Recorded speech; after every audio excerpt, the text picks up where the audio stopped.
Gravação iniciada, presidente. Conselheiros, vamos dar seguimento à nossa sessão da parte da manhã, do dia 3 de dezembro, com o processo de número 55 da pauta, recorrente Fazenda Nacional, interessado Telecomp Informática Limitada. Da relatoria da conselheira Lívia. Por favor, conselheira, só destaca a palavra. Obrigada, presidente. Recurso da Fazenda, em face do Acórdão 402-001-813 de 2014, sobre RPJ e R-Fonte, pagamento sem caso, recursos desviados de órgão público. Aquele que desvia recursos de órgão público obtém renda. No entanto, se esses recursos são depositados em conta e em nome de pessoa jurídica imediatamente devolvido a agente, o ato da devolução não caracteriza pagamento sem causa. No caso concreto, o dinheiro depositado sob enfoque jurídico sempre pertenceu a quem dele se apropriou. A Fazenda Nacional pôs embargo de declaração contra essa decisão, os quais foram rejeitados. Em síntese, nos seus embargos, a Fazenda alegou que o responsável se restringiu a contestar a sua responsabilidade pelos débitos da contribuinte Telecom Informática, de modo que o acórdão embargado teria operado omissão e erro material, proferindo decisão extra-petita e ultra-petita, quando decidiu acerca do R-Fonte. No caso, a contribuinte Telecom Informática não apresentou qualquer defesa nos autos. O despacho que rejeitou os embargos opostos pela Fazenda Nacional observou que, ao postular a insubsistência do lançamento, ainda que tenha feito com fundamentação não acolhida pelo relator, a impugnação e recurso do responsável não se limitaram a questões relacionadas à solidariedade, afirmando também ser o ponto incontroverso que o terceiro, a quem se atribui a corresponsabilidade e solidariedade, possui legitimidade para impugnar a exigência do crédito. O responsável também interpôs recurso especial contra o acórdão 402, mas esse não foi admitido. Foi interposto agravo, que também foi inadmitido por intempestividade. Então, no recurso especial da Fazenda Nacional, que é o que está em análise agora, essa alega divergência com relação a dois paradigmas, afirmando que, ao analisar matéria não requerida no pedido pelo sujeito passivo, a turma recorrida teria proferido julgamento extra-petita.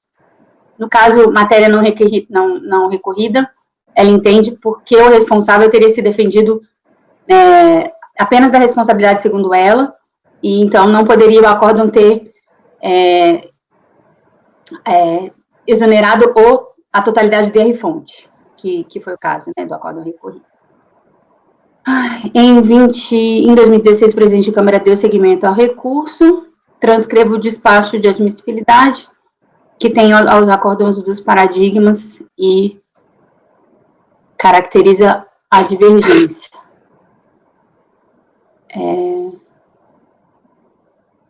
Não sei se... esse é o breve relatório, passaria ao voto quanto à admissibilidade. Então, o recurso é tempestivo.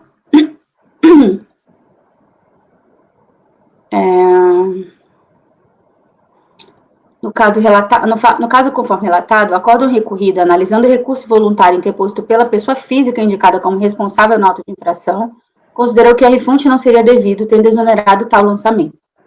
É certo que a empresa contribuinte não apresentou defesa, então só o sujeito passivo. A Fazenda Nacional inicialmente questionou tal decisão via embargo de declaração, alegando que a decisão recorrida teria decidido além do requerido, sob a premissa de que o responsável teria ligado apenas matérias relativas à solidariedade / responsabilidade.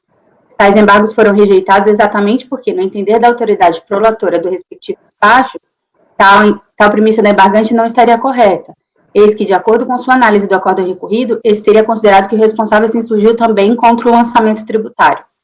Reproduz o teor do despacho que rejeitou os embargos de declaração, porque é questão de interpretação, né? Mas o fato é que ele entendeu que não existiria omissão, contradição ou obscuridade no acórdão recorrido que exonera todo o R-Fonte diante de uma defesa do responsável. O despacho de embargos, mesmo que tenha rejeitado o recurso, de embargos no caso, né, tem como efeito integrar o acórdão recorrido, orientando a interpretação deste. Nesse sentido, é de se considerar que, pelo acórdão recorrido, tal como integrado pelo despacho de embargos, a premissa deve ser a de que o responsável alegou em sua defesa não somente a ausência de responsabilidade, como também a insubsistência do lançamento. Isso é a premissa, no caso, para fins de conhecimento, né? Esse é o ponto. Observe que não se está afirmando que, no caso, o responsável alegou ou não em sua defesa a insubsistência do lançamento, ou exclusivamente matérias acerca da responsabilidade. Isso será abordado no mérito do presente recurso, caso esse voto reste vencido quanto à admissibilidade. A questão é anterior, isso é fato que o acórdão recorrido partiu de uma premissa, X, que restou esclarecida com o despacho que rejeitou os embargos. Logo, o recurso especial deve se prestar a infirmar aspectos jurídicos dessa decisão recorrida, e não colocar em xeque premissas fático-processuais por ela adotadas, para fins de conhecimento. Ressalto.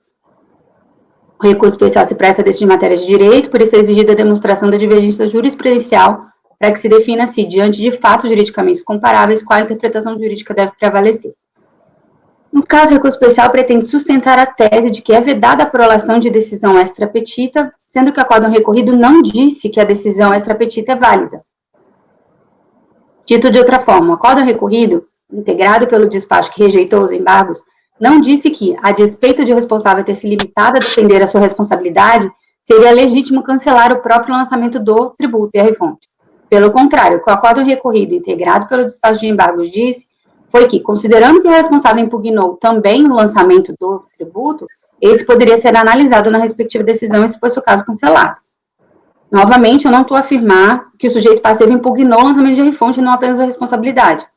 O que eu quero dizer é que o despacho que rejeitou os embargos partiu dessa premissa, e foi por isso que os embargos foram rejeitados. Sendo que, porque tal despacho integra o acórdão recorrido, é de se entender que a turma que prolatou o acórdão recorrido não estava cogitando a hipótese de proferir uma decisão extra/ultra petita. Nesse sentido, os acórdãos paradigmas que tenham julgado serem ilegítimas decisões extra petita não fazem qualquer contraponto à decisão recorrida, tal como integrada pelo despacho de embargos, né?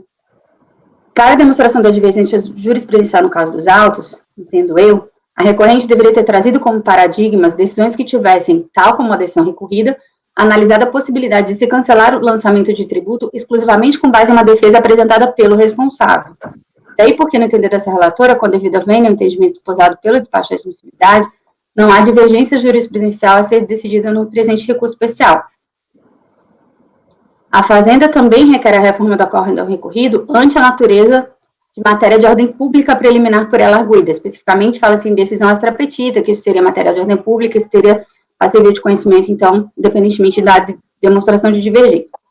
Nesse ponto, observo que, muito embora a matéria de ordem pública possam ser conhecidas de ofício por turmas ordinárias do CAF, a questão deve ser vista com ressalvas na Câmara Superior ante a própria função dessa turma julgadora, que não consiste em terceira instância, mas em instância de solução de conflitos de jurisprudência entre as turmas do tribunal. Assim, a alegação de violação de matéria de ordem pública não tem o condão de tornar admissível o recurso especial quando não preenchidos os demais pressupostos de admissibilidade, né?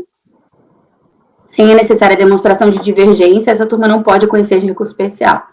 Considerando a premissa do acórdão recorrido, integrada pelo despacho, de que sua decisão foi proferida nos limites do pedido, e não sendo o racional dos paradigmas apresentados capaz de reformar a conclusão a que chegou a turma COR, não se verifica, no caso, o pressuposto de admissibilidade do recurso especial aqui. Então, considero meu recurso, oriento meu voto para não conhecer do recurso especial, presidente. Ok. Conselheira Edeli, quando estiver pronta.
Esse é um caminho diferente da conselheira Lívia. Quando o paradigma, quando a resposta aos embargos diz: entendo que não se trata de decisão extra-petita, porque ele estava pedindo a improcedência do lançamento e, por isso, poderia apreciar toda a matéria. Né? Não foi isso, mas nesse parâmetro. Quando ele firma isso em embargos, eu não extraio disso a premissa inafastável de que não há decisão extra-petita. Eu extraio disso a interpretação de que, na situação em que o responsável pede o cancelamento da exigência, não há decisão extra-petita se eu apreciar argumentos diferentes daquele que ele deduziu para pedir essa improcedência. Então, se é essa a situação, admitindo ser essa a situação, para caracterizar a divergência, eu preciso de paradigmas com a mínima similitude com essa circunstância para caracterizar, para dizer que essa decisão, sim, é extra-petita. E aí, o que eu tenho nos paradigmas? O 9303 é o mesmo do caso Secop da Andréa, que nós julgamos, eu particularmente admiti ele como paradigma naquele caso, para caracterizar a divergência em uma decisão que, diante de argumentos do sujeito passivo em face contra as alterações do saldo negativo, disse que, embora não tivesse sido trazido o argumento, ele admitiu, ele afastou as revisões, dizendo que era necessário o lançamento. Então, situação que não guarda nenhuma semelhança com essa, não temos essa discussão de responsável, né, que é muito própria, que deixa a situação muito específica. E o outro paradigma, 9101000540, ele vem dizer que a matéria não impugnada é a multa isolada, né, que não foi expressamente contestada pelo sujeito passivo, então, possivelmente, ela foi apreciada no entendimento de quem, sendo multa matéria de ordem pública, deveria ser apreciada. Então, caminhando nessa linha, eu entendo que não há similitude fática entre os acórdãos para discutirmos aqui se essa decisão foi ou não extra-petita. Por isso, acompanho pelas conclusões no não conhecimento. Ok, conselheira Delia. Conselheira Viviane, como vota? Eu considero pertinentes as colocações da conselheira Delia. Nesse caso, estava incomodado com essa questão de estar considerando o voto do despacho aqui de embargos definitivo, né, nesse aspecto, de essa interpretação, que pese a questão do pedido lá atrás, né, na impugnação não está realmente claro aqui, poderia trazer a discussão para o mérito, olhando os paradigmas, concordo que não tem a suficiente similitude fática para abrir comprovar a divergência no caso. Então, no conhecimento também pelas conclusões. Ok, conselheira Amélia, como vota?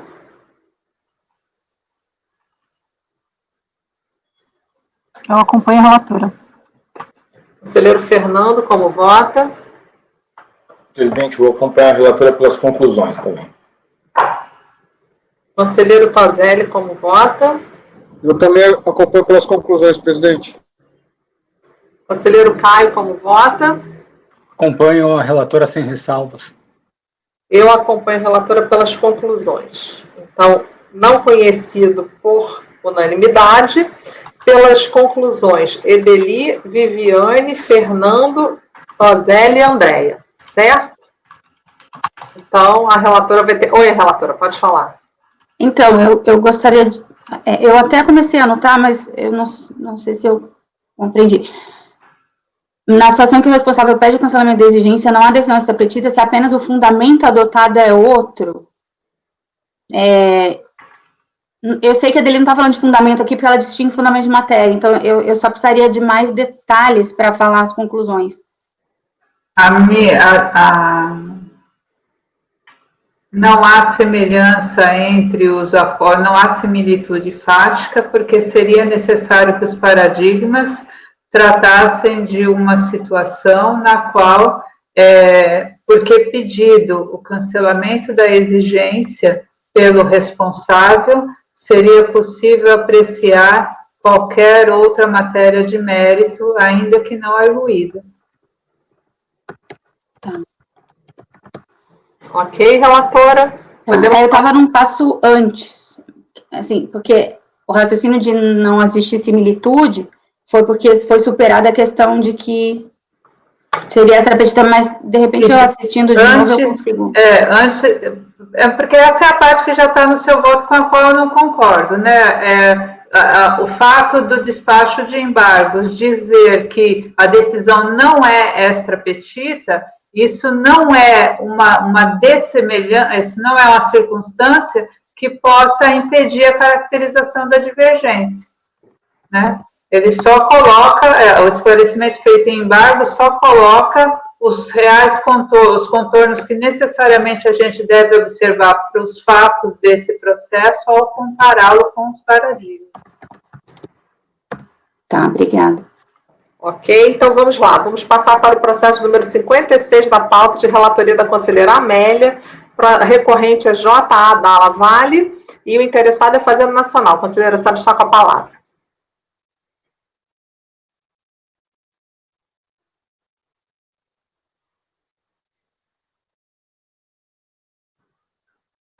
Bom, tratou-se aqui então de um recurso especial do contribuinte contra um acórdão 002.000.329, em que, por unanimidade de votos, negou-se conhecimento do recurso voluntário,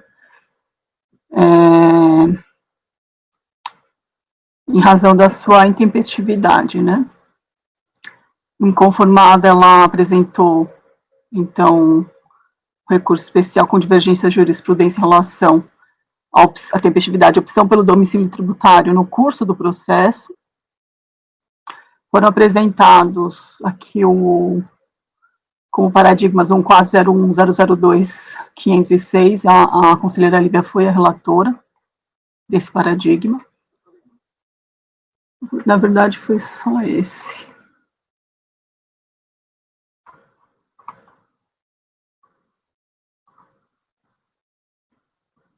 No paradigma, recorrente sempre foi intimada no processo pela via postal e a modificação da sistemática não foi avisada pela para a empresa, ou seja, a empresa acreditava que qualquer intimação ser realizada se daria também na forma postal, como vinha ocorrendo, né?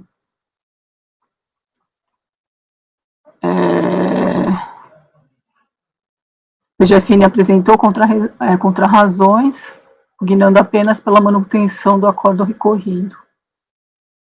Já indo ao voto, o presidente do recurso especial serve para decidir acerca da tempestividade ou não do recurso voluntário apresentado à turma com. O acordo recorrido entendeu que o recurso era manifestamente intempestivo e, portanto, não conheceu dele, pois o contribuinte possuía 30 dias de prazo para sua interposição e a respectiva unidade de origem reconheceu a perempção às folhas 196. Então, compulsão dos autos, vejo que o recorrente foi cientificado da decisão da DRJ por ciência eletrônica e decurso do prazo no dia 1º de abril de 2014. Apresentou os recursos voluntários somente no dia 2/6 de 2014, que comprova cabalmente a intempestividade do recurso, não devendo mesmo ser conhecido pelo colegiado. A razão disso torna-se definitiva a decisão de primeira instância. Então, a intimação do acordo de manifestação de inconformidade se deu mediante ciência eletrônica. A data da disponibilização foi 17 de março de 2014, e a ciência por decurso do prazo dia 1º de abril. Alega recorrente que foi considerada ciência ficta, ao invés de ser considerada a efetiva abertura do documento que ocorreu em 13 de maio de 2014.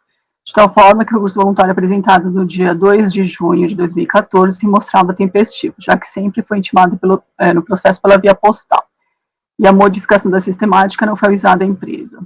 Então, pela simples leitura da ementa do acórdão paradigma, me parece que a decisão foi posta no sentido de se considerar tempestivo o recurso na mesma situação fática aqui apresentada, né?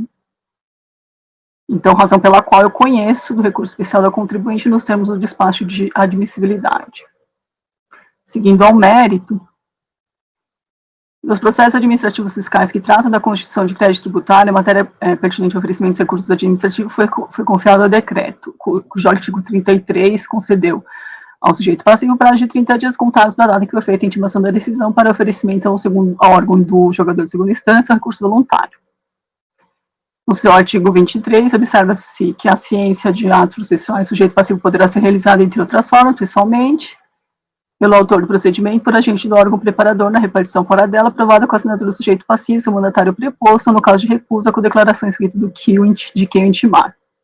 O ato de ciência em foco pode igualmente ser levado a cabo via postal, com prova do recebimento do domicílio tributário eleito pelo sujeito passivo, assim considerado endereço postal por ele fornecido à administração tributária para fins cadastrais. E ainda a notificação eletrônica, conforme disciplina o decreto. Eu trago a colação à norma. O domicílio tributário eletrônico foi regulamentado pela portaria 259, que trata como caixa postal virtual mediante acesso ao ECAC via site da Receita. Intimação eletrônica e sua respectiva prova será mediante envio ao domicílio tributário sujeito passivo, sendo considerado como tal a caixa postal atribuída, desde que expressamente autorizado pelo sujeito passivo. Ressalto-se, sobretudo, que a adesão pelo recorrente por este meio não está em discussão, assim como a ordem de preferência entre os tipos de intimação. O que pugna no recorrente é o reconhecimento da tempestividade, já que dentro dos 30 dias da efetiva abertura do documento, em razão de não ter havido prévio aviso de que a intimação passaria a ser eletrônica, já que até então sempre foi por via postal.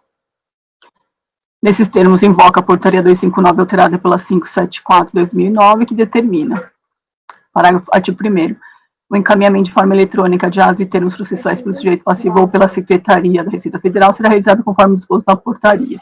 E em seu parágrafo 3º, a Receita informará ao sujeito passivo o processo no qual será permitida a prática de atos de forma eletrônica.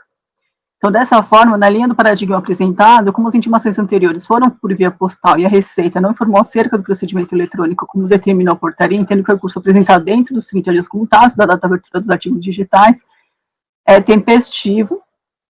Esse colegiado aqui no 9101-004-088 de 9 de abril de 2019 também, de relatoria da conselheira Lívia, também assim decidiu. Então, eu dou provimento ao recurso do contribuinte. Conheço do recurso, para no mérito, dá-lhe provimento e termino o retorno dos autos à turma qual para análise do mérito. É o voto. Ok. Conselheira Ideli, quando estiver pronto.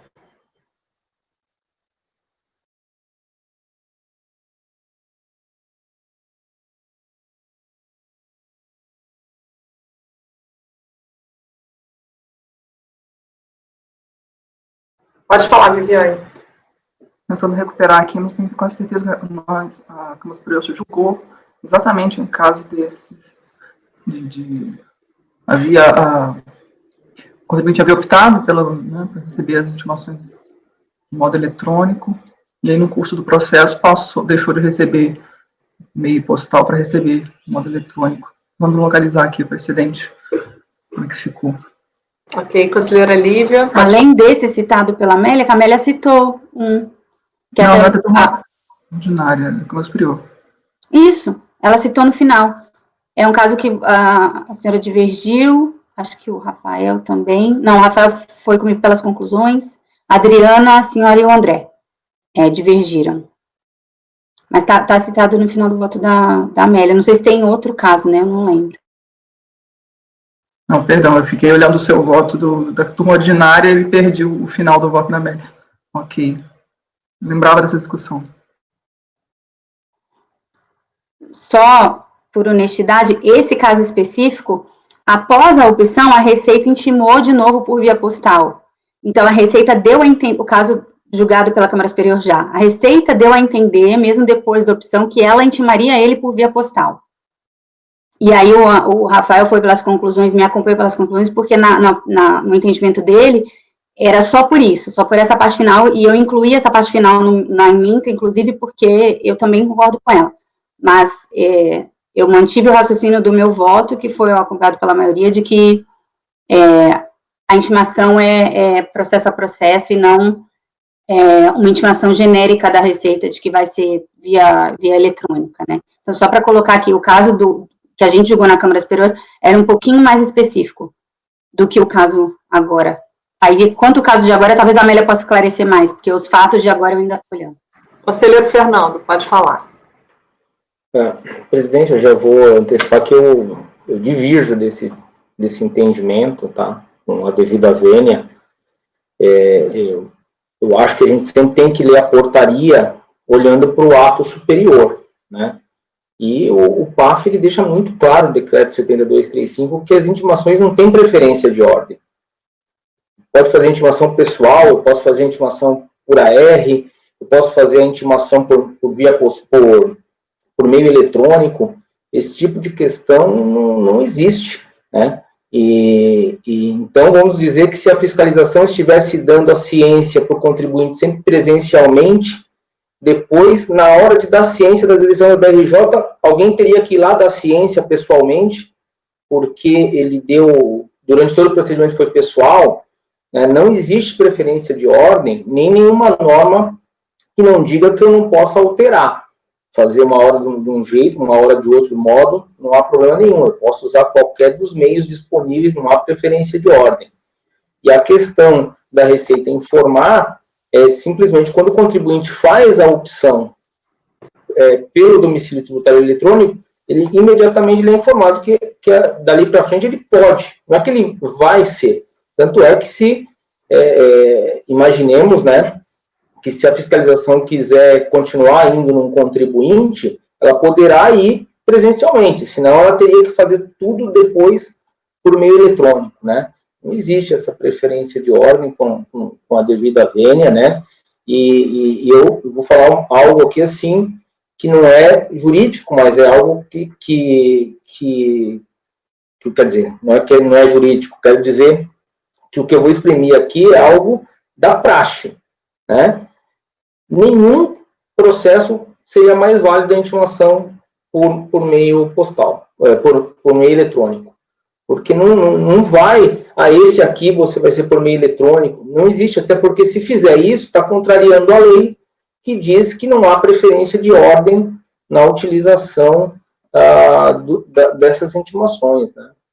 Eu já vi vários processos, tem alguns processos que há problema, um problema mais sério, teve um aumento, né, e tem até um ato que foi expedido pela Receita nesse sentido, do processo, no momento em que o contribuinte era intimado por meio eletrônico, e aí dizia que ele teria, eu acho que era 15 dias, ele dava 2 prazos diferentes para contar, né? Daí, nesse caso, a própria Receita disse, olha, nessa hipótese, use o que for mais benéfico para o contribuinte. Também concordo.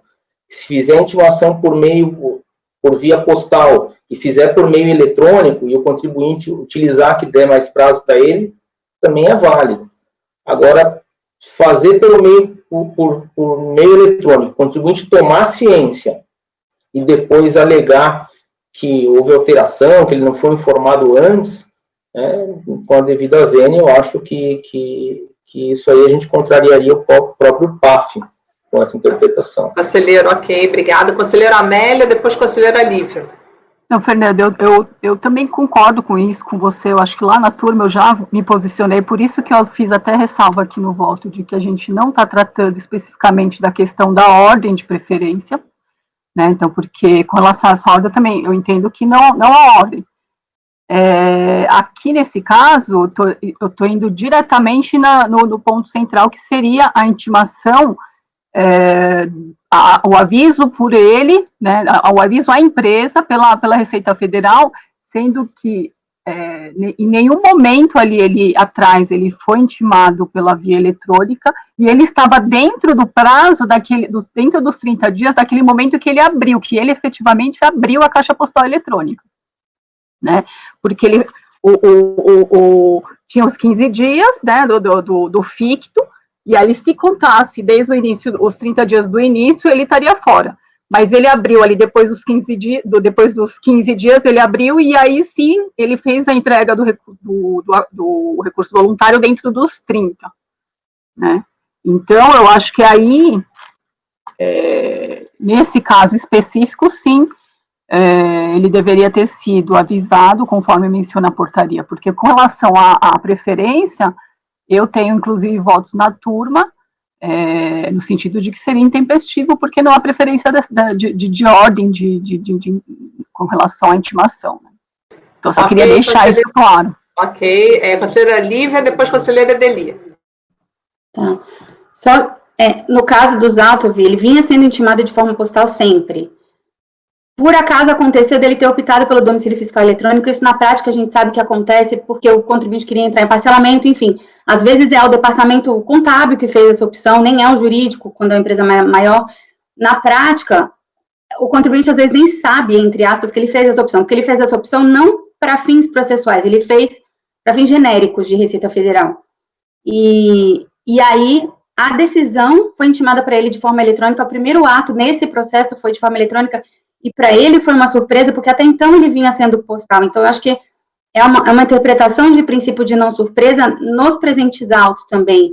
Apesar de saber que na prática, concordo com a prática do doutor Fernando, mas coloca essa outra prática também, de que a opção pelo domicílio tributário eletrônico é uma opção muito genérica que a empresa faz. Às vezes ela nem, hoje ela sabe, mas na época ela nem sabia, 2012, que estava fazendo essa opção, e isso valia, inclusive, para os processos que ela já estava sendo, enfim.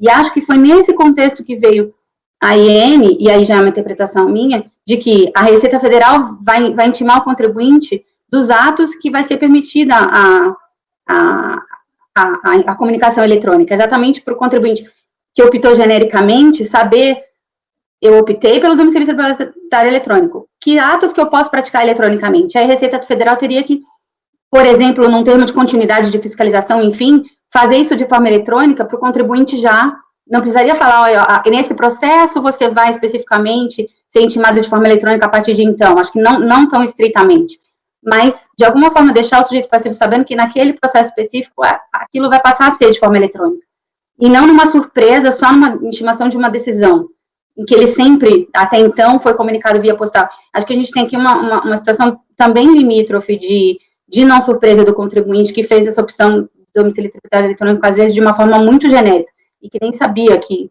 estava sendo assim lá no começo. A gente sabe que hoje, olhar com os olhos de hoje, de 2020, é muito mais tranquilo. O contribuinte que faz a opção hoje, ele sabe que tudo vai passar a ser eletrônico, mas na época não era assim. Então, acho que também, considerando esse contexto, é que os precedentes estão alinhados, né?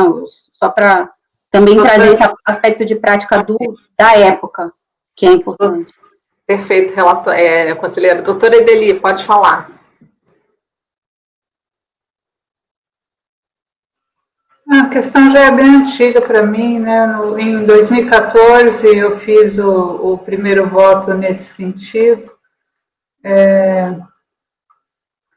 11.01.001.077, fiquei vencida, mas na sequência o 11.01.001.222, na verdade tem mais um vencido antes da AB Corte Real, que foi inclusive objeto de mandado de segurança, nós prestamos informações, e o ponto de inflexão, por isso citado por todos, é o teor da portaria.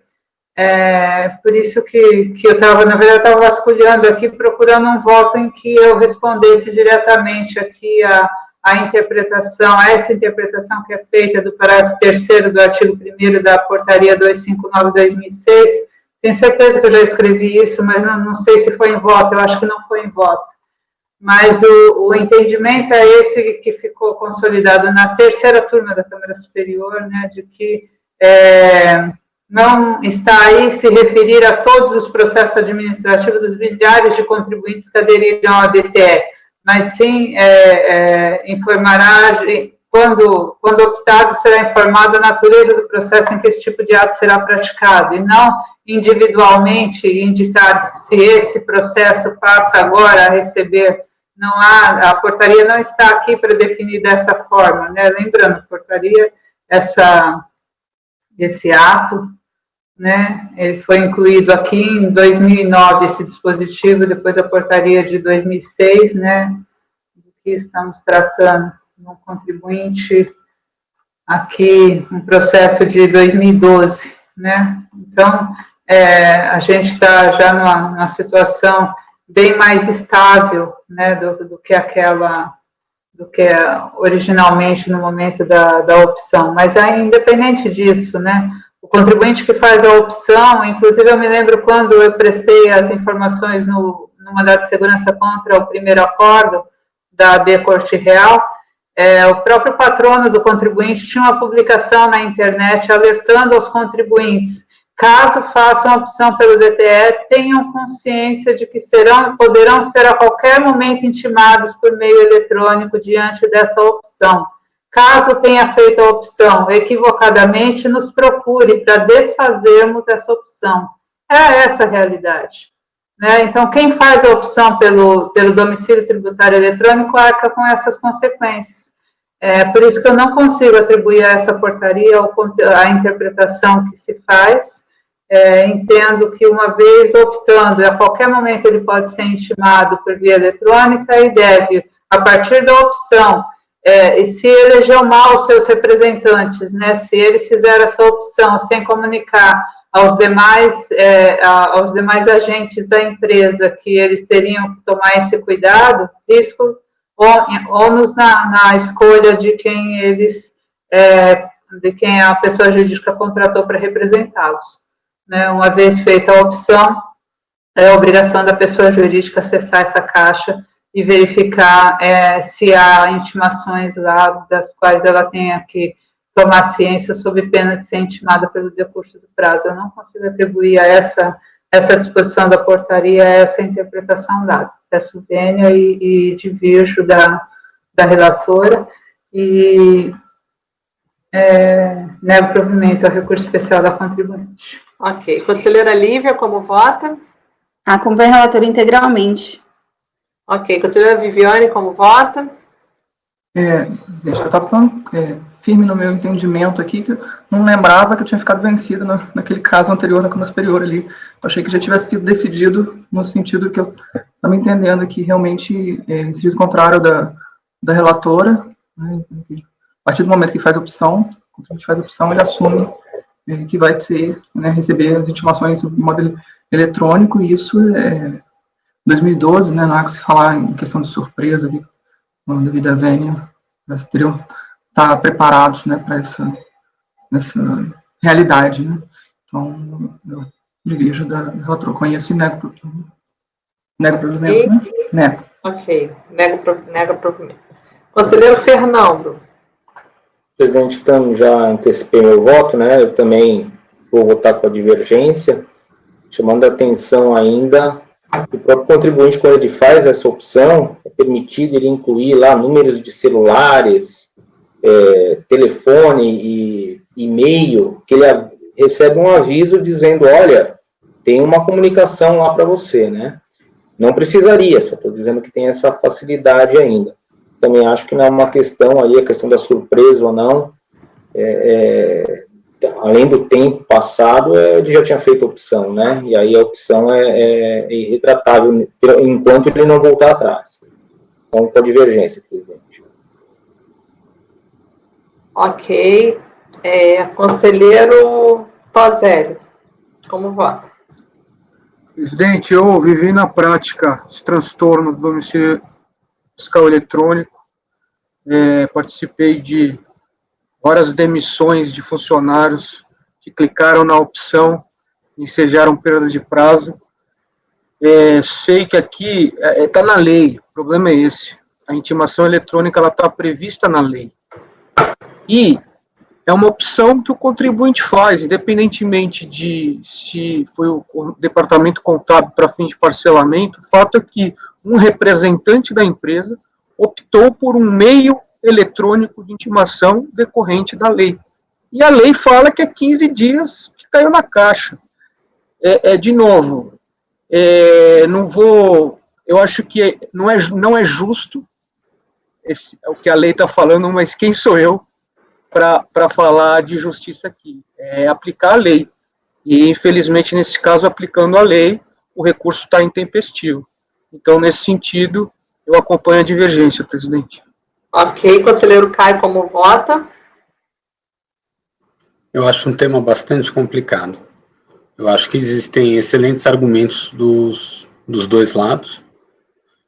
Mas nesse caso, as ressalvas da Amélia eu acho que são bastante felizes, que a gente não está discutindo prontamente a ordem, ou mesmo se houve ou não a opção, e dentro de um contexto bastante anterior, principalmente de câmbio, né, dessas formas. Então, feitas essas considerações e com bastante reflexão, eu acompanho a relatora. Ok, conselheiro, eu vou acompanhar a divergência. Então, foi conhecido por unanimidade, negado provimento por maioria, vencidos Lívia, a relatora, Lívia e Caio. Doutor Fernando, só pode fazer o voto vencedor? Ok. Tudo certo, gente? Então, podemos passar para a sessão agora da parte da tarde. Isaías, interrompa a gravação, por favor.